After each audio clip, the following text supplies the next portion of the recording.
ఆర్టీడీ నోటీసులకి స్పందించకుండా ఆయన తప్పించుకుని తిరుగుతున్నారు. ఆయన ఒక్కళ్ళే గారు, మిగతా చాలా మంది కూడా విచారణకు రమ్మంటే రాకుండా తప్పించుకుని తిరుగుతున్నారని చెప్తున్నారు. పోలీసులు ఆ విధంగా వాళ్ళు పట్టుకోలేకపోతున్నారా, లేకపోతే ఏంటి అసలు? అంటే చిత్తశుద్ధి లేదా పోలీసులకు వాళ్ళకి అరెస్ట్ చేయడానికి కానీ వాళ్ళు పట్టుకోవడానికి కానీ, లేదంటే వాళ్ళకి తిరుగుతున్నారా? ఏంటి సార్?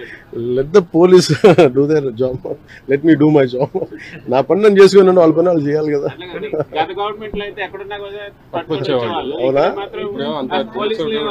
చెప్తున్నారు ఢిల్లీ నుంచి కూడా పట్టుకెళ్ళిన సందర్భాలు అలా అనిపించట్లేదా ఇప్పుడు? అంటే మీకు ఇప్పుడు చంద్రబాబు గారి మీద నందిగామలో దాడి చేసిన వాళ్ళు సింపుల్ గా కోర్టుకు వెళ్ళి వచ్చి మేము బయటకు వచ్చేసామని చెప్పి కాలర్ ఎగరేసుకునేటువంటి పరిస్థితి కనిపిస్తా ఉంది. సో అంటే నేను ఒకటి లా అండ్ ఆర్డర్ హోమ్ నేను చేయట్లేదు. సో మీరు ఇది అడగాల్సింది మీరు ముఖ్యమంత్రి గారిని అడగాలి. కూటమి ప్రభుత్వం కాబట్టి కరెక్టే. అలాగే ఇప్పుడు నేను పంచాయతీ రాజ్ గురించి అడిగితే నేను చెప్పగలను. కొన్ని ఇది మా ఇంటర్నల్ గా ఏం జరుగుతుందో ఒకసారి మీరు చెప్పిన అన్ని ఖచ్చితంగా నేనే దాన్ని తప్పించుకోవట్లేదు కదా, కానీ ఒక మాట చెప్పేటప్పుడు కొంచెం బాధ్యతగా చెప్పాలి. సో మీరు మా మీడియా మిత్రులు అడిగారు ఢిల్లీలో, ఇవన్నీ నేను ముఖ్యమంత్రి గారి దృష్టికిను హోంమంత్రి గారి దృష్టికి తీసుకెళ్తాను. ఏం చెప్పంటారు చెప్పండి, మీ మాటకు నేను తీసుకెళ్తానని. అంటే మిమ్మల్ని అంత ఇబ్బంది పెట్టినప్పుడు, అంత ధైర్యంగా ఆంధ్ర పోలీసు ఉన్నప్పుడు ఈ రోజు ఆంధ్ర పోలీసు ఎందుకు తట్టుపాయిస్తున్నారు అడగాలి కదా, ఖచ్చితంగా అడుగుతాను. Extremely sorry to disappoint.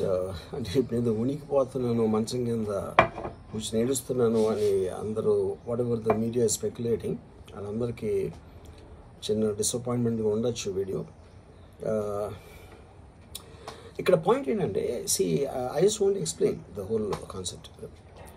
ఇప్పుడు నేను ఆల్మోస్ట్ ఒక 1 year బ్యాక్ ఏదో ట్వీట్స్ పెట్టాను అనే ఎలిగేషన్. ఆ ట్వీట్స్ ఎవరో మనోభావాలు దెబ్బతిన్నాయి. ఇక్కడ విచిత్రం ఏంటంటే 1 year బ్యాక్ పెట్టిన ట్వీట్స్ 4 డిఫరెంట్ ప్లేసెస్లో 4 డిఫరెంట్ జ్యూరిస్డిక్షన్స్లో 4కి ఒకే 3-4 రోజుల వ్యవధిలో వాళ్ళ మనోభావాలు దెబ్బతిన్నాయి. వాళ్ళు ఆ పరంగా కంప్లైంట్ ఇవ్వడం, కేసులు పెట్టడం జరిగింది. ఇక్కడ పాయింట్ 1, ఎవరి మీద అయితే నేను పెట్టానని వాళ్ళు చెప్తున్నారో వాళ్ళకి లేదు, ఎవరో థర్డ్ పార్టీ, అసలు సంబంధం లేనివాడు.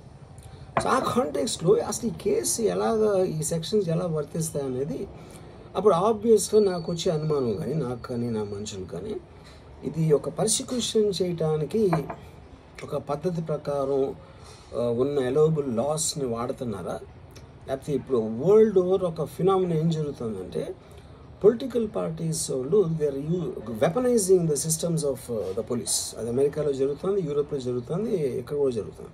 యూనో, అప్పుడు నేను ఏ ఒక్క వ్యక్తిని, ఒక పోలీస్ ఆఫీసర్ని కానీ, ఒక పొలిటికల్ పర్సన్ కానీ నేను బ్లేమ్ చేయట్లా. I think it happens in certain ఒక ఏమంటారు దాన్ని, ఒక వే. అది అందరూ కూడా ఎంతో కొంత అది చేయటానికి టెంప్టేషన్ ఉండొచ్చు. But eventually there is the law of the land which will take the final call. So అది that I completely agree, believe in that and I abide by that as a citizen.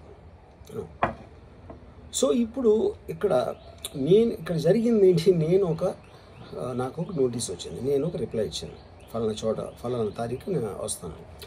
అప్పటికి నాకు జరుగుతున్న పని ఒక ongoing schedule ఉంది కాబట్టి, నాకు film work ఉంది కాబట్టి అవ్వలేదు. అండ్ ఇట్ ఈస్ వేరే ప్రొడ్యూసర్కి చేస్తాను, ఆ ప్రొడ్యూసర్కి నష్టం వస్తుంది కాబట్టి నేను మళ్ళీ టైం అడిగాను.